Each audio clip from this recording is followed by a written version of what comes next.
Hello students, how are you? I hope all of you are fine. Student, today we are going to discuss a new topic of class 12 physics, and that is Ohm's law. It's the most important and fundamental law of electricity. Ohm's law. ठीक है? Electricity का fundamental law है कि ना पूरी की पूरी electricity में हम इसी लॉ को यूज करते हैं. ठीक है? तो मोस्ट इंपॉर्टेंट लॉ है, देखते हैं ओम्स लॉ. आपने क्लास 10th में भी पढ़ चुके हैं. क्या होता है ओम्स लॉ? तो देखिए, सबसे पहले जो जॉर्ज साइमन ओम जो थे, उन्होंने क्या करा कि अलग अलग कंडक्टर के लिए अलग अलग सिचुएशन में अलग अलग चीजों को कांस्टेंट रख के उन्होंने एक रिलेशन स्टडी किया करंट एंड पोटेंशियल डिफरेंस के बीच. मतलब कभी उन्होंने टेम्परेचर को कांस्टेंट रखा, कभी उन्होंने डायमेंशन को कांस्टेंट रख दिया, कभी अलग अलग मटेरियल ले लिया. ठीक है, इस तरीके से बहुत सारे उन्होंने एक्सपेरिमेंट किए और उस एक्सपेरिमेंट का जो ऑब्जर्वेशन डाटा था, उन सारे डाटा का यूज करके जॉर्ज साइमन ओम ने 1826 में अपना एक लॉ प्रपोज किया. ठीक है, जिसको हम ओम्स लॉ के नेम से जानते हैं. ठीक है, इसका स्टेटमेंट क्या था कि current flowing through a conductor, इसका स्टेटमेंट कि current flowing through a conductor is directly proportional to the potential difference which is applied across the end of conductor. I जो है वो V के प्रोपोर्शनल होगा. इसका मतलब है कि अगर करंट वोल्टेज को अगर इंक्रीज करते हैं तो करंट इंक्रीज होगा, वोल्टेज को डिक्रीज करते हैं तो करंट हमारा डिक्रीज होगा. ठीक है, बट इसके लिए उन्होंने कंडीशन रखा कि टेम्परेचर और अदर जो फिजिकल क्वांटिटी है कंडक्टर के, वो सारी चीजें कांस्टेंट होनी चाहिए. अगर उन सारी चीजों को अगर वेरी करेंगे, उसको चेंज करेंगे, तो ये कंडीशन हमें नहीं मिलेगा. ठीक है, तो देखते हैं इसका स्टेटमेंट लिखते हैं. The current flowing through the conductor according to this law, the current flowing through a conductor is directly proportional to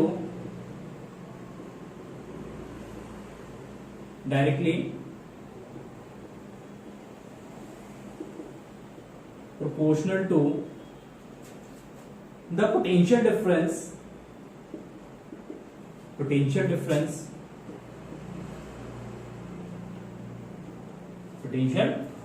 which is applied across the conductor, which is applied across the end of conductor, ends of conductor, provided temperature and other physical quantity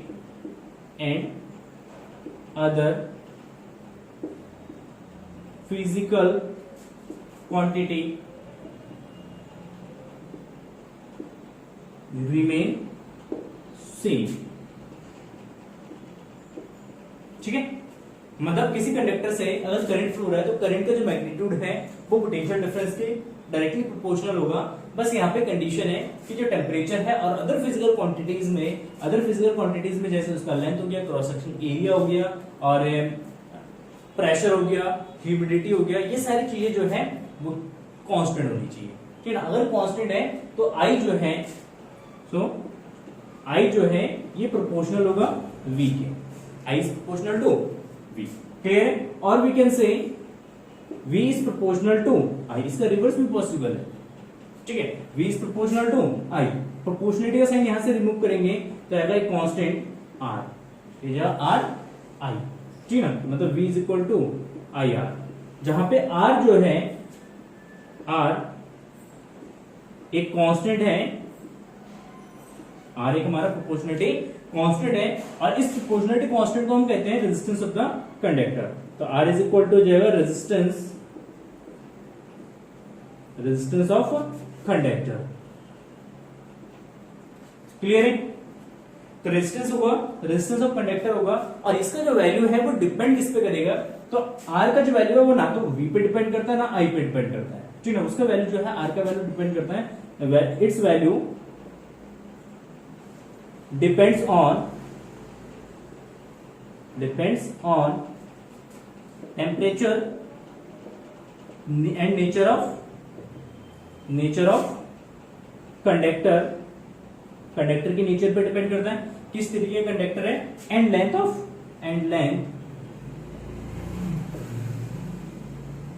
and cross sectional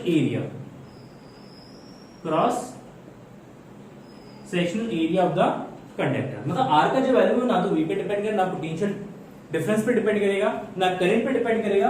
are का जो value है वो temperature पे depend करता है, वो nature of conductor पे depend करता है, length and cross sectional area पे डिपेंड करता है। इसीलिए यहाँ पे एक स्टेटमेंट ये लिखाया गया है ओम्स लॉ में कि provided temperature and other physical quantity remain same, क्योंकि ये सारी क्वांटिटीज अगर सेम है तो इसका मतलब आर का वैल्यू क्या होगा, कांस्टेंट होगा, और आर का वैल्यू कांस्टेंट होगा तो V is proportional to I या I is proportional to V होगा।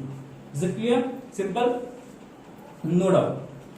अब नेक्स्ट कि अगर कोई भी कंडक्टर या इलेक्ट्रिक सर्किट अगर ओम्स लॉ को फॉलो करता है तो इस कंडीशन में अगर हम ग्राफ ड्रॉ करते हैं V वर्सेस I का, करंट एंड वोल्टेज के बीच में अगर एक ग्राफ ड्रॉ करेंगे और कोई भी कंडक्टर ओम्स लॉ को अगर फॉलो करता है तो ये ग्राफ जो है हमारा क्या बनेगा, एक स्ट्रेट लाइन का बनेगा। क्योंकि अगर कोई भी कंडक्टर ओम्स लॉ को फॉलो कर रहा है तो इसका मतलब है कि V जो है वो प्रोपोर्शनल होगा I के। जब प्रोपोर्शनलिटी साइन का ग्राफ ड्रॉ किया जाता है, प्रोपोर्शनल होता है, तो इस कंडीशन में ग्राफ जो है हमारा एक स्ट्रेट लाइन मिलेगा। तो VI ग्राफ जो है हमारा एक स्ट्रेट इस तरीके से स्ट्रेट लाइन मिलेगा। इसका स्लोप कुछ भी हो सकता है, वो डिपेंड करेगा कि इसका रेजिस्टेंस कितना है। अब इस लाइन का अगर स्लोप फाइंड आउट करते हैं, लेट्स सपोज ये एंगल थीटा है, अगर इसका स्लोप निकालेंगे A B C, let's suppose ये डेल्टा B है और ये डेल्टा I है, देन स्लोप ऑफ लाइन इसको रिप्रेजेंट करके स्लोप ऑफ लाइन को tan थीटा से, और tan थीटा का वैल्यू जो होता है ये होता है परपेंडिकुलर अपॉन बेस, तो AB upon CB and the value of AB का जो वैल्यू है वो डेल्टा V एंड CB का जो वैल्यू है delta I and delta V upon delta I potential upon इस वाली इक्वेशन से अगर लिखेंगे then R is equal to V upon I, potential upon current. यहाँ पे पोटेंशियल अपॉन करंट, तो पोटेंशियल अपॉन करंट इसके इक्वल हो जाएगा, रेजिस्टेंस के इक्वल हो जाएगा, then that is equal to slope of line is equal to R। किसके इक्वल होगा, रेजिस्टेंस के इक्वल होगा। मतलब अगर VI ग्राफ है और उस VI ग्राफ से अगर हम क्या करते हैं, स्लोप निकालते हैं, तो ये स्लोप जो है वो रेजिस्टेंस को शो करेगा। क्लियर है? कोई डाउट नहीं होनी चाहिए। अगर कोई भी कंडक्टर ओम्स लॉ को फॉलो नहीं करता है, उस कंडीशन में V और I का ग्राफ अगर ड्रॉ करेंगे तो कुछ इस तरीके का ग्राफ बन सकता है, कुछ इस तरीके का ग्राफ बन सकता है, ठीक है, मतलब कर्व लाइन बनेगा उस कंडीशन में। कैसे बनेगा, स्ट्रेट ना बनके कर्व बनेगा। क्लियर है? नाउ प्रूफ करते हैं, प्रूफ ऑफ ओम्स लॉ कैसे प्रूफ करेंगे। तो लेट्स सपोज हमारे पास एक कंडक्टर है, इसकी लेंथ L है, क्रॉस सेक्शन एरिया जो है वो A है, और इसके क्रॉस हम एक बैटरी को कनेक्ट करते हैं जिसका पोटेंशियल डिफरेंस V है, जिसके कारण इसके क्रॉस एक इलेक्ट्रिक फील्ड बनेगा, ठीक है, पॉजिटिव टर्मिनल से नेगेटिव टर्मिनल की तरफ, और इसके अंदर जो इलेक्ट्रॉन है, ये सारे इलेक्ट्रॉन ड्रिफ्ट वेलोसिटी से वो क्या करेगा, इलेक्ट्रिक फील्ड के अपोजिट डायरेक्शन में मूव करेगा, और जिसके कारण लेट्स सपोज इसमें I करंट फ्लो हो रहा है। ठीक है, तो इस वाली इक्वेशन से सॉरी यहाँ पे ओम्स लॉ को प्रूव करने के लिए हम कौन सी इक्वेशन यूज करेंगे, तो वो देखते हैं। We know that the relation between current and drift velocity I is equal to NEAVD। हमें बताइए relation I is equal to NEAVD, N free electron density, E charge on electron, A area of cross section and VD is drift velocity. ठीक है, ये हो गया। And we know that drift velocity का formula होता है VD is equal to E capital E by M into tau. M means mass of electron, tau relaxation time, इसको represent करेगा। टाउ को लिख देता हूं यहाँ पे, tau is equal to relaxation time, relaxation time. Clear है?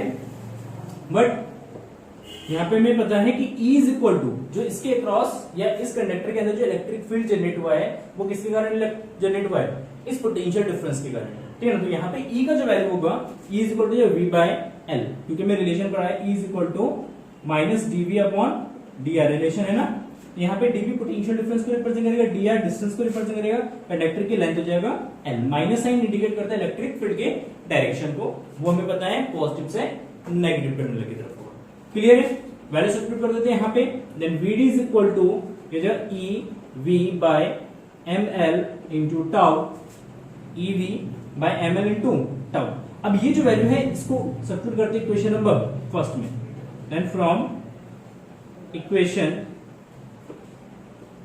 फर्स्ट,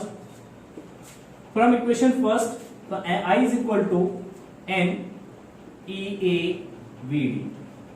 देन NEA VD का वैल्यू सब्स्टिट्यूट करते हैं यहां से, इधर EV by ml into tau. Clear? Multiply कर दो, ये NE square A by ml tau into V। Clear? यहां तक कोई कंफ्यूजन नहीं होनी चाहिए। अब यहां से हम इक्वेशन निकालते हैं, V बाय I का वैल्यू निकालते हैं, V upon I। Then V upon I is equal to what? I इसके डिवाइड में चला जाएगा, तो ये इसके मल्टीप्लाई में जाएगा ml, और ये पूरा टर्म इसके डिवाइड में जाएगा NE square A into tau. ठीक है? And we know that L A and temperature is equal to constant, क्योंकि ओम्स लॉ तभी वैलिड है, ओम्स लॉ तभी वैलिड है जब L A और टेम्परेचर जो है ये क्या हमारा कांस्टेंट है। तो इस कंडीशन में अगर L A और T को अगर कांस्टेंट करते हैं तो मतलब A L एंड टाउ जो है वो हमारा कांस्टेंट हो जाएगा, और ये जो वैल्यू है M N E स्क्वायर, इसका वैल्यू भी क्या है? कांस्टेंट है, क्योंकि M mass of electron, electron का मास कांस्टेंट है, N फ्री इलेक्ट्रॉन डेंसिटी, ये भी कांस्टेंट होगा, E चार्ज ऑफ इलेक्ट्रॉन, ये भी क्या जो हमारा कांस्टेंट हो जाएगा। तो ये पूरा टर्म्स जो है ये कांस्टेंट है, तो इसका मतलब है कि अगर जब ये कांस्टेंट हो जाएगा और ये जो कांस्टेंट का जो वैल्यू है ये रिप्रेजेंट करेगा किसको? R को। ठीक है? तो इस वाले इक्वेशन से अगर देखते हैं तो V upon I is equal to R, then V is equal to IR। तो यहां से हम बता सकते हैं कि V जो है वो प्रोपोर्शनल है I के। कब? जब A L और टेम्परेचर कांस्टेंट है, तो V जो प्रोपोर्शनल हो जाएगा करंट के। क्लियर है? ये तो क्या हमारा यहाँ पे ओम्स लॉ। और इस वाले इक्वेशंस को अगर कंपेयर करते हैं तो R का जो वैल्यू है वो हो जाएगा M L by N E square A into tau, ये हमारा R का वैल्यू हो जाएगा, जो कि हम नेक्स्ट लेक्चर में इसको इस पे डिस्कस करेंगे। ठीक है? क्लियर है? आई होप आपको ये डेरिवेशन समझ में आ गया होगा।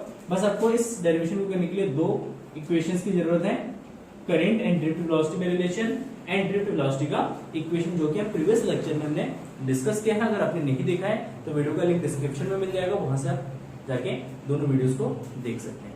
Thank you for watching this video and have a nice day. Bye bye.